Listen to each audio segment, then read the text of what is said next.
और अब हम जिस खबर का विश्लेषण करेंगे वो आपके पूरे परिवार की सेहत से जुड़ी हुई खबर है। आपको जानकर हैरानी होगी कि आपके भोजन की थाली में से जरूरी पोषक तत्व गायब होते जा रहे हैं।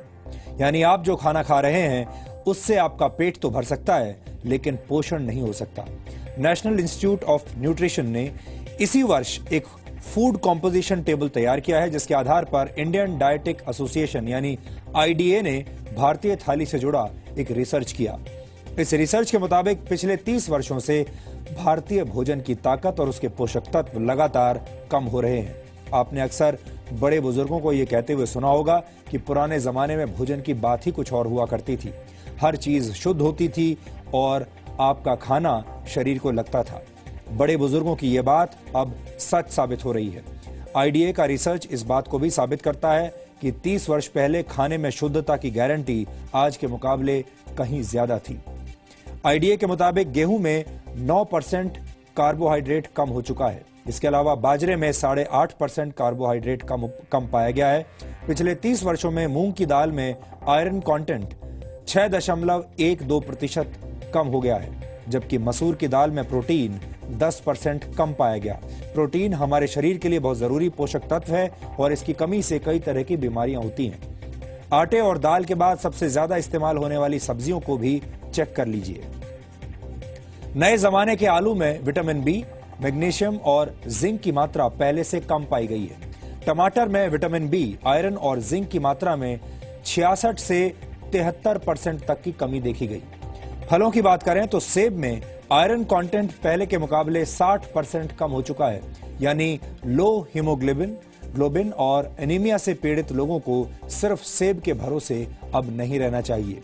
इस आंकड़े को देखने के बाद कई पुरानी कहावतों से आपका भरोसा उठ सकता है। अक्सर कहा जाता है an apple a day keeps the doctor away, यानी एक सेब हर रोज खाने से आप स्वस्थ रहते हैं और डॉक्टर से दूर रहते हैं। लेकिन इस दौर में ये कहावत भरोसा करने लायक नहीं रही, क्योंकि सेब के अंदर पोषक तत्व अब कम हो चुके हैं। आईडीए ने इस रिसर्च को तैयार करने में नेशनल इंस्टीट्यूट ऑफ न्यूट्रिशन के फूड कॉम्पोजिशन टेबल का इस्तेमाल किया है। एनआईएन ने 528 तरह के खाद्य पदार्थों में मौजूद 151 पोषक तत्वों की जांच की है। इस इंस्टीट्यूट ने 30 साल पहले भी एक फूड कॉम्पोजिशन टेबल तैयार किया था और उस समय के खाद्य पदार्थों में न्यूट्रिशनल वैल्यू आज की तुलना में काफी ज्यादा थी। एक्सपर्ट्स के मुताबिक खेतों में पैदावार बढ़ाने और फसल को बीमारियों से बचाने के लिए पेस्टिसाइड्स और खाद का ज्यादा इस्तेमाल किया जाता है और केमिकल के ज्यादा इस्तेमाल से भारत की मिट्टी में पोषक तत्व लगातार कम हो रहे हैं, जिसकी वजह से खेतों में उगने वाले अनाज, सब्जियों और फलों के पोषक तत्वों में भी गिरावट आ रही है। भारत की मिट्टी में जिंक की मात्रा 43% कम हो गई है। इसी तरह बोरॉन 18.3%, आयरन 12.1%, मैग्नीशियम 5.6% और कॉपर 5.4% कम हो गया है। जाहिर है, जब फसल को पैदा करने वाले खेतों में ही पोषक तत्व कम होंगे तो खाने पीने की चीजों में न्यूट्रिशनल वैल्यू भी कम मिलेगी। भारत धीरे धीरे बीमार और थके हुए लोगों का देश बनता जा रहा है। दिसंबर 2015 में आई द लैंसेट की एक रिपोर्ट के मुताबिक सेहत के मामले में 5 ब्रिक्स देशों में भारत सबसे नीचे है।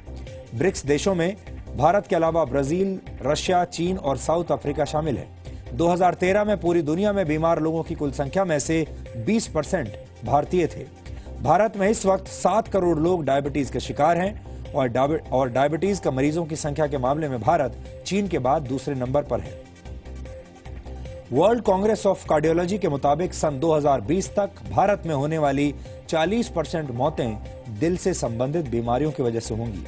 भारत में हर 10 में से एक व्यक्ति किडनी की बीमारी से पीड़ित है और ज्यादातर लोगों को इसका पता तब चलता है जब उनकी किडनी 60% तक बेकार हो चुकी होती है। ये सारी बातें सुनकर आप चिंतित जरूर हो रहे होंगे।